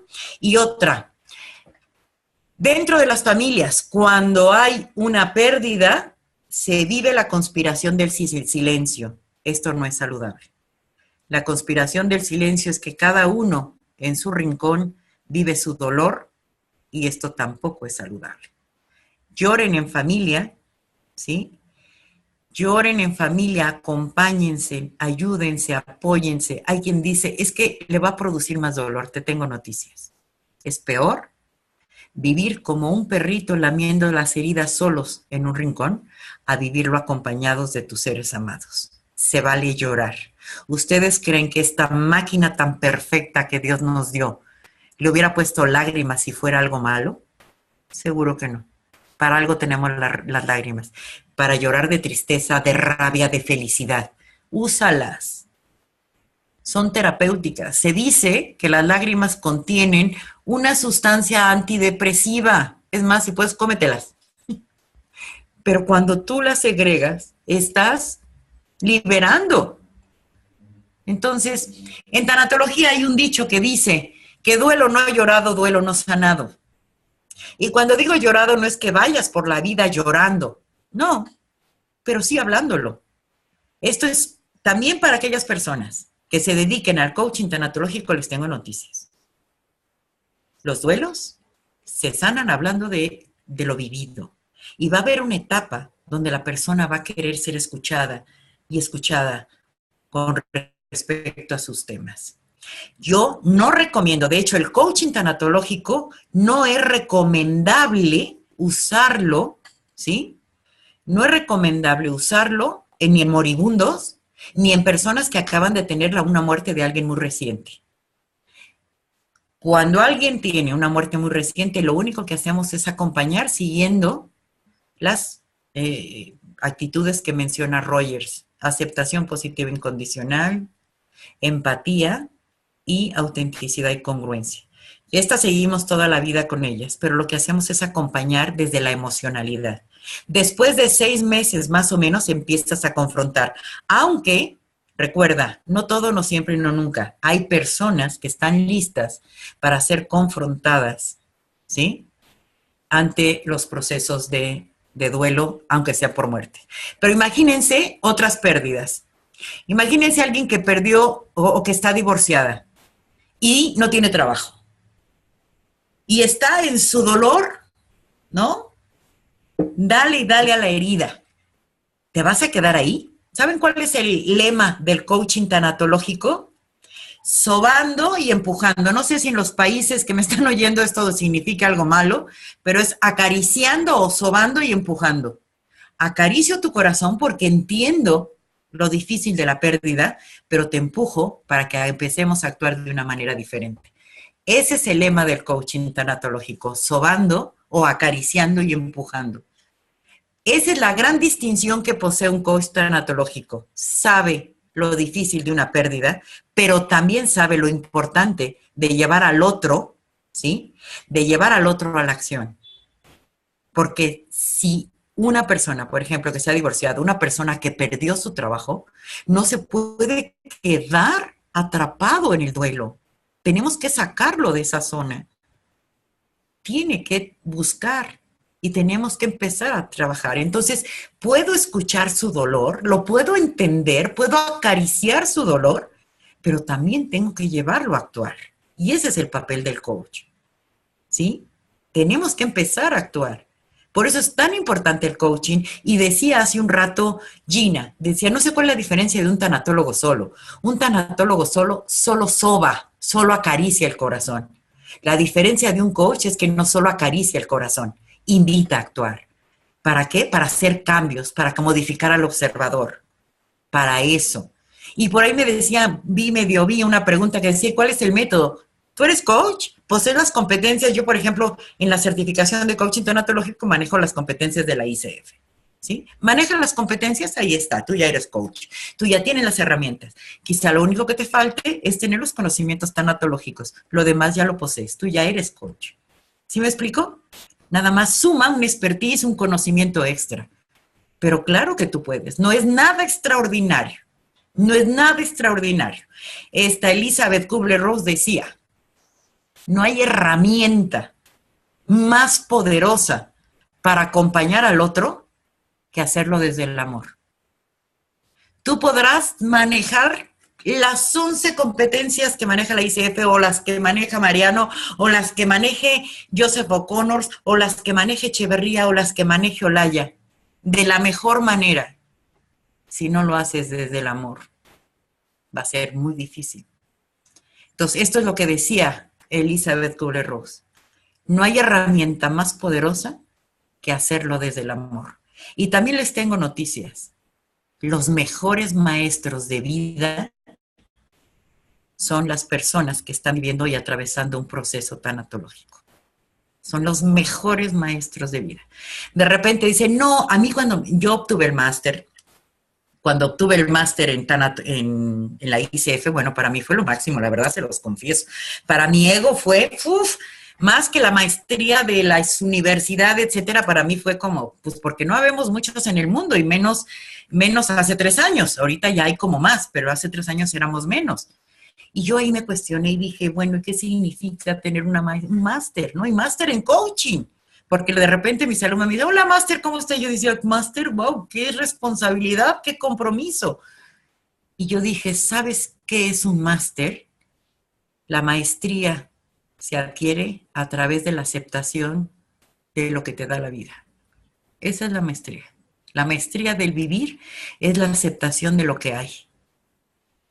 Y eso, para eso deberíamos o tendríamos que estarnos preparando día a día, pero qué difícil para todos, ¿eh? Para todos. la aceptación de lo que hay. Ojo, hablo de aceptación, no resignación, ¿eh? La resignación es el peor sentimiento que puede tener un ser humano. La resignación es saber que puedes hacer algo diferente y no lo haces. Y la aceptación es saber que esas circunstancias y que esos ancestros no los puedes cambiar, pero sí puedes tener una actitud diferente ante lo que sucede en tu vida. Y eso es maestría. Y es doctorado. Y yo he conocido a personas que no solo tienen maestría en el vivir, tienen doctorado. Y lo he encontrado en esas madres que han perdido un hijo. Pero esas madres que a través de la trascendencia han podido ayudar y acompañar corazones desde el amor y desde la compasión. Entonces, qué maravilla que tengamos las herramientas de coaching y que seamos coaches profesionales, porque, ojo, también hay mucho charlatán y hay que tener mucho cuidado con esto, y que seamos profesionales, pero les tengo noticias. Si no lo hacemos desde el amor, va a ser muy, muy difícil que podamos acompañar a otros. Si lo haces con amor, cualquier herramienta va a ser práctica para ti. ¿Ok? Pues con esto voy a ir cerrando. Mariano, si me hacen las preguntas, pues yo feliz de contestarlas si las sé. Si no, pues les diré abiertamente, no lo sé, pero lo podemos averiguar. ¿Ok? Verónica, ¿quieres hablar? Sí, a ver, Verónica, ¿me dejas darle el volumen a Verónica, que la veo como desesperada queriendo hablar? A ver, Verónica, mira, ahí estás, Verónica. Hola, ¿cómo estás, Mari Carmen? Bien, Verónica, gracias. Un gusto desde Argentina.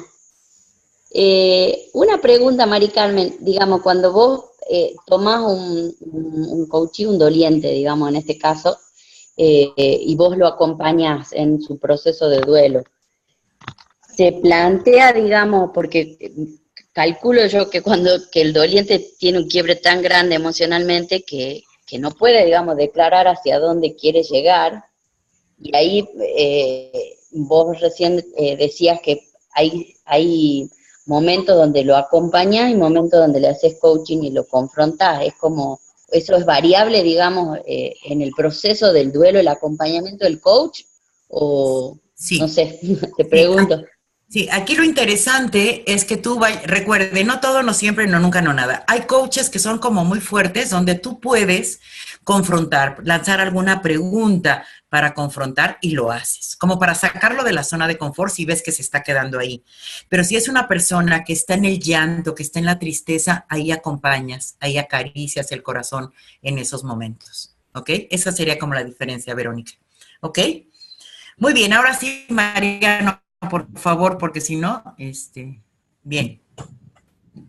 Mirá, John, 6 preguntas que son puntuales y casi todas apuntan a lo mismo, ¿no? ¿Te leo la primera? Sí, por favor, Mariano. Dice, ¿qué se hace cuando el duelo va acompañado de culpa? Y después, te leo la que le siga a esa, que sería, si la pérdida genera culpa. A ver, estamos tocando un tema interesante, que es la culpa. Yo les decía que es parte de un proceso, parte de una de las etapas del proceso de duelo. Miren, la culpa es el sentimiento más inútil que existe, sin embargo existe, y cómo pesa, ¿sí? La culpa es la lucha entre el ser y el deber ser, ¿sí? Es eso que hiciste, pero que consideras después que debiste de haberlo hecho diferente. Es eso que hiciste y que en un momento dado dices, ¿por qué lo hice así si lo pude haber hecho así?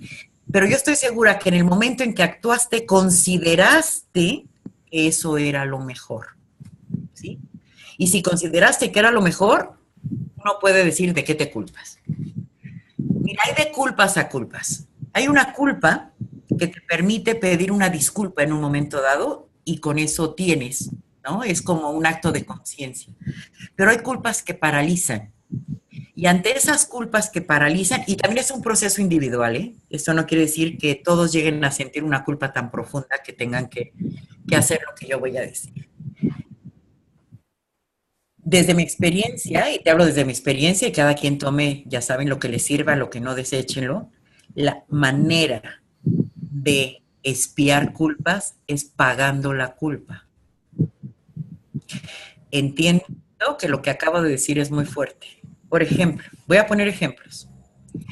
Si tú tienes algún asunto pendiente con tu padre porque no lo trataste bien, porque falleció y sientes que no lo atendiste como debiste de haberlo atendido, ve a un asilo y atiende a algún anciano que te ayude a expiar tu culpa. No te quedes con esa culpa. Si tú tuviste un aborto que te impide continuar con la vida y lo traes ahí cargando y te culpas y tú culpas, ve a un orfanatorio y cuida a niños por un tiempo y hazlo con la conciencia de que vas a limpiar la culpa.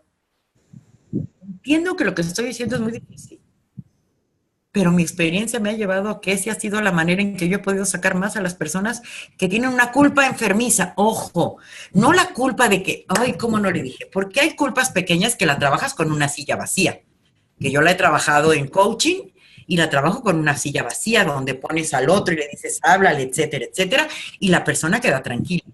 Pero hay culpas que se repiten y cuestan trabajo y entonces desde ahí ese tipo de culpas lo que yo he aprendido es que hay que pagarlas. Suena muy duro, pero eso es lo que yo he detectado.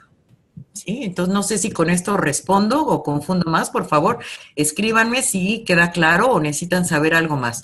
Les reitero, hay culpas que con pedir una disculpa es más que suficiente, hay culpas que con escribir una carta es suficiente, hay culpas que con una silla vacía se trabaja, ¿sí? O con una silla caliente se trabaja.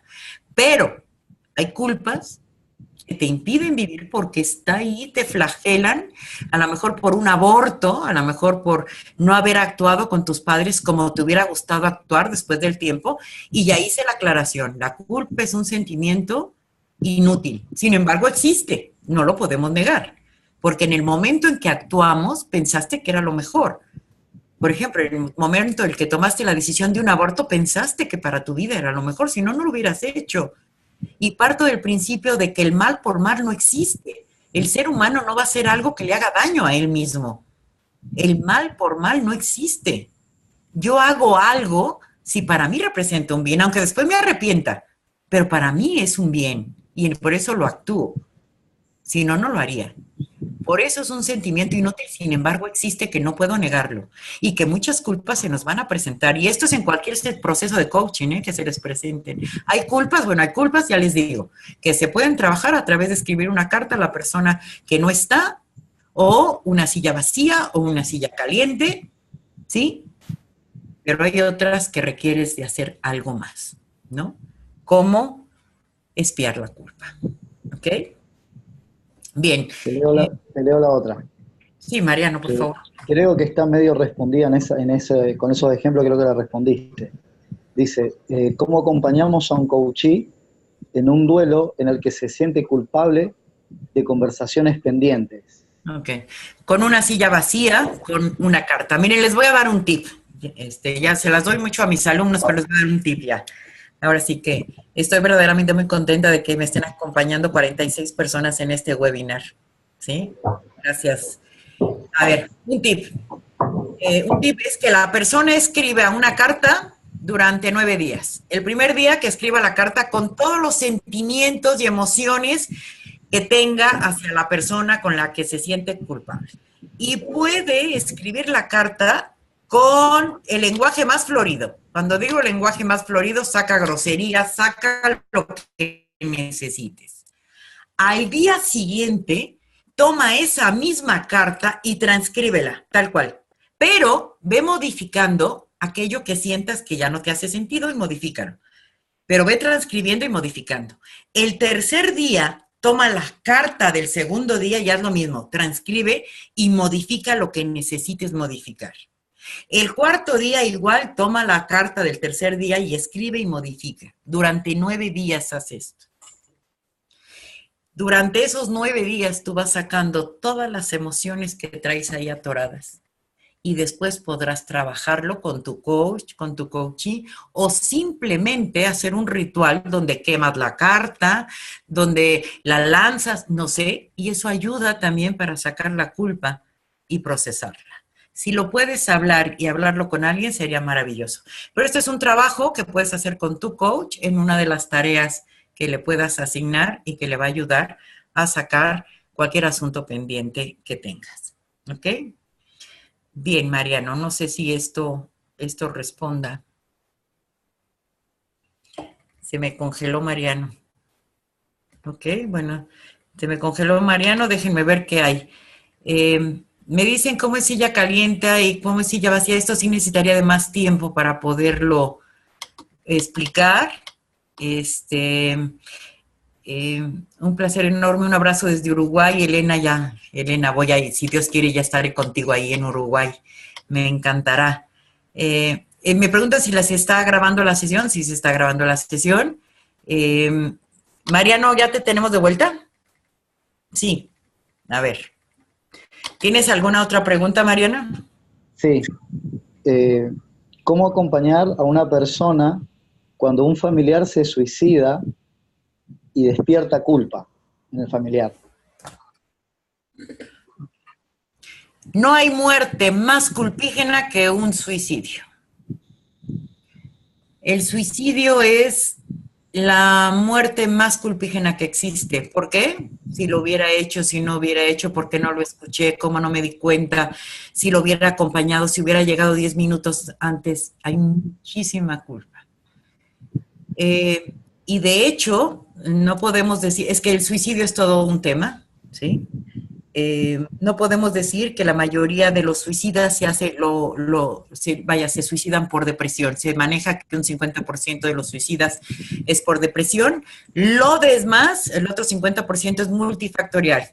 Por una desilusión amorosa, por una pérdida de trabajo, por una pérdida de dinero, por N cantidad de cosas, donde la persona se siente que en ese momento deja de tener sentido la vida.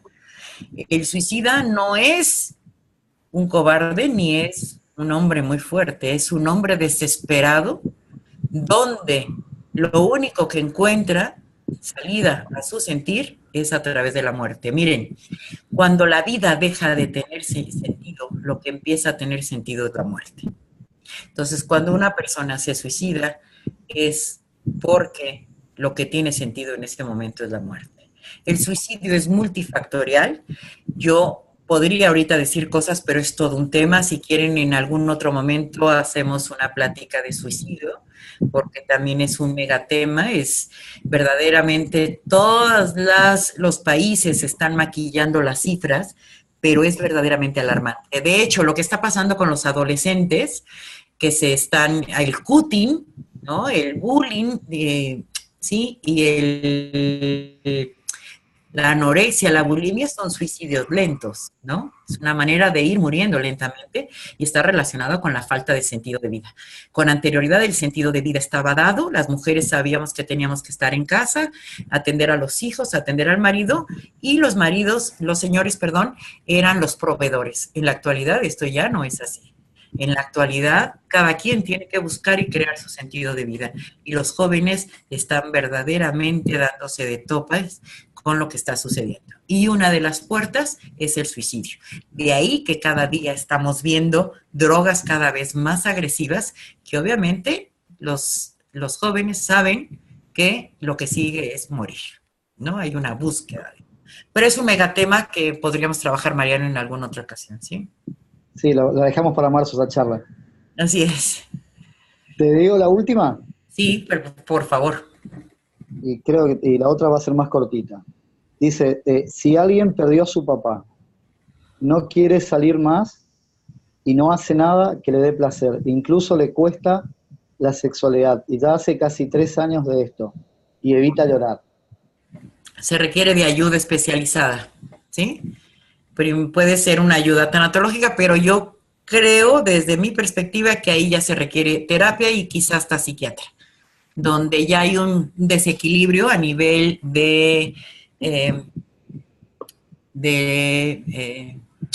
neurotransmisores, ¿no? Serotonina, dopamina, donde la persona no quiere ni salir, no quiere hablar, entonces ya hay un duelo ahí patológico que requiere ayuda especializada.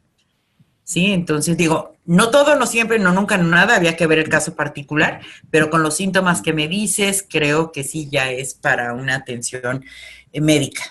Llamémosla médica especializada psiquiátrica. porque tampoco los médicos general pueden ver esto. Creo que esto tenemos que tenerlo muy claro los coaches, cada quien tiene su ámbito de trabajo, cada quien tiene su especialidad, ¿sí? Y a veces ni terapeuta, ¿eh? Es médico lo que se requiere, y después puede un coach trabajarlo, pero estar en comunicación con el médico, ¿sí? En comunicación con el médico. Es muy importante. Eso es lo que hoy decías, de que hay mucho coach charlatán, Así es. que Así no terminaron de ser coach y ni siquiera son psicólogos y se quieren hacer los psicólogos. es. Sí. No hacen ni una cosa ni la otra, y ahí es donde hemos leído juntos en algunos posts el tema de que se prostituye también la profesión del coach. Y esto Eso, es una pena. sí, punto y aparte con ese tema. Te digo Sí. la última pregunta. Sí, claro. ¿Qué pasa si se bloquea el duelo? A ver, no entendí. Me gustaría que me explicaran más qué es esto de bloquear el duelo. Así lo pusieron en el chat hoy. Si Por la eso persona que lo escribió pudiera hablar, sería interesante porque no sé qué es bloquear el duelo. ya te digo, a ver quién fue. Ya te digo, la estoy buscando. ¿No está por ahí? Que levante la mano. Carla. Carla, ¿estás por ahí? ¿Carla León? Carla, te doy el micro. ¿Ahí estás, Carla? Hola, Mari Carmen. Solo Hola, que mucho gusto. Saludos a todos. No escribí esa pregunta. Ah, ¿no? Me imagino que teníamos una compañerita más. Ok. Gracias, Carla. Abrazos. Bueno, no puedo responderla porque no la comprendo. No, siento que Yo tampoco falta. no entendí. ¿Sí? Ok. Bueno, no sé si tengas algo más, Mariano, o alguien tenga alguna otra pregunta. Sí, quería agregar algo a lo que dijiste hoy desde el amor, ¿Sí? y yo fui aprendiendo, el coach tiene que trabajar desde el alma, escuchar desde el alma y trabajar siempre desde el amor y la comprensión. Y generando eso, creo que se llegó a un muy buen punto y a buen puerto, como le digo yo. Así es, Mariano, así es. Y bueno, pues si me dejas hacer un anuncio parroquial, yo Sí, tengo señora. la certificación en coaching multidimensional en línea, también voy a dar la coaching tanatológico en línea, y para las personas que están credencializadas en la ICF voy a dar CCUs también en un programa pequeño de 20 horas de tanatología nada más. Y tengo el diplomado en tanatología en línea, de hecho varias personas, Marisa está conmigo en el diplomado, y varias personas que están aquí conectados Consuelo está conmigo en la certificación en coaching multidimensional, Adriana es una de mis mentoras, Vera está también conmigo, varias personas están, Gladys, están aquí conmigo conectadas y están tomando. Miki ya tomó el diplomado. Miki, ¿quieres comentarles nada más brevemente ya que te veo aquí? ¿Y tú que acabas de terminar el diplomado? Maravilloso el diplomado. No solo porque uno aprende todo lo que se puede lograr, acompañar a otras personas, pero uno crece también. Exponencialmente, se madura, se entienden procesos. Es una transformación. Para mí fue una transformación hacer el diplomado. Personal, profesional. Es el tema. Mari Carmen, puedo seguir horas hablando, pero creo que principalmente es eso, no tiene desperdicio. ¿Por qué le di la palabra a Miki? Porque Miki está haciendo algo muy interesante en Argentina. Ella está creando el coaching para la fibromialgia, ¿verdad, Miki? Entonces, algo muy interesante porque esta también es una enfermedad que...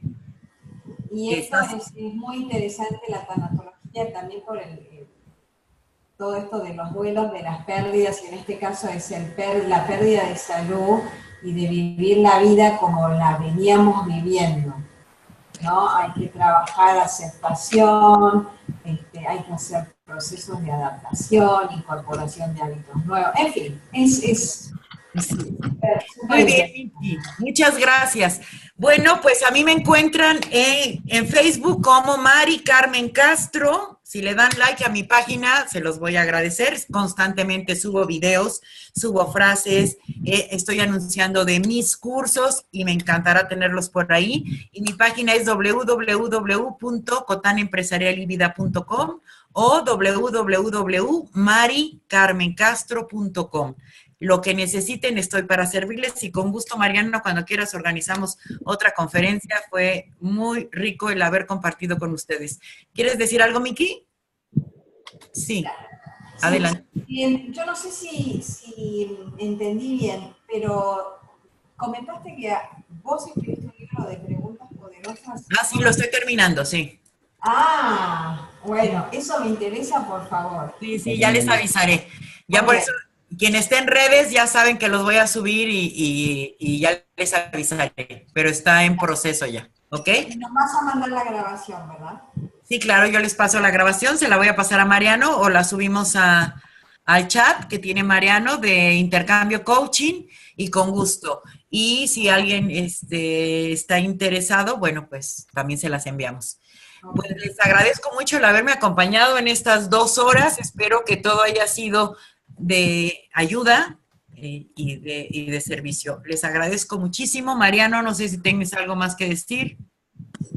Sí, ahí antes que cierre el chat, que le pregunten a Marisa Brunello, que ella tiene tus libros acá en Argentina, sé que una de las pocas que los tiene para distribuirlos, así que ahí está ya conectada, todavía aprovechen. Sí, y bueno, Mariana. Sí. Desde mi parte, agradecerte por esta oportunidad, que la veníamos charlando hace rato, y bueno, y que ya sabemos que vamos a tener otra charla más, que esta es la primera de varias, y nada, después seguramente por mail o charlaremos seguramente con alguno que tenga interés en sumarse a nuestro grupo. Que sepan que no tenemos página en Facebook, no estamos en redes, nos manejamos solamente por WhatsApp, y es un grupo muy reducido donde somos todos coaches de distintas latitudes, que es lo que hablamos siempre con Mari Carmen, de toda Sudamérica. Por eso hoy justo salió el tema de Venezuela también, porque hay varios de Venezuela, y la charla anterior que habíamos tenido fue sobre temas de crisis, cómo trabajaba un coach en crisis. Y desde una creación que tuvo la Asociación Venezolana, que hicieron un programa ellos, muy interesante, y bueno, seguramente se va a repetir, ya lo vamos a estar difundiendo en el Facebook, sí, seguramente vamos a difundir las próximas charlas, y la semana que viene tenemos una charla de coaching y psicología con Mariela Guterman, va a estar María Gabriela Vizcardi y seguramente una psicóloga más, que lo vamos a ir subiendo a partir de mañana. Están preguntando cómo es el enlace para el grupo, Mariano. ¿Tú lo tienes? No, nosotros no usamos enlace. ¿Para el WhatsApp? Sí, no usamos enlace, porque me tomo el trabajo de hacer no una entrevista, sino de hablar con la persona que se quiera sumar. Okay. Ahí yo les voy a dejar mi teléfono para que me escriban. Ya les estoy escribiendo mi teléfono, porque a veces no todos los grupos son... A ver, mi palabra es esta, no nos sirven todos los grupos. Así es. Y tampoco la idea es que sea un grupo masivo. Porque hay una cantidad de grupos donde son 200, 300 personas, y la verdad que a veces considero que es una pérdida de tiempo. Y nosotros somos 60, 61 creo que somos, y donde participamos la mayoría. Así que ahí les dejo mi cédula, estoy anotando. En cuanto... Ahí está. Y les dejo, así que... Nada, gracias.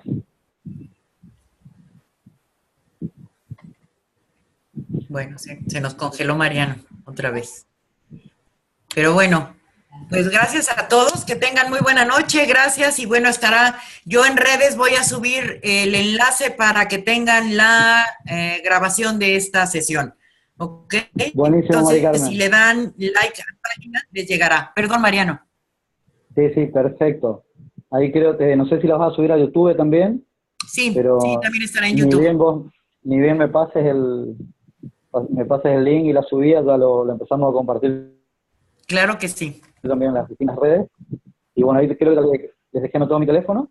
Así que bueno, gracias a todos los que participaron y estén atentos que ya vamos a hacer otra más, que quedó pendiente esa y nos gustó la idea de la de suicidio, creo que va a ser muy buena y desde la mirada del coaching también.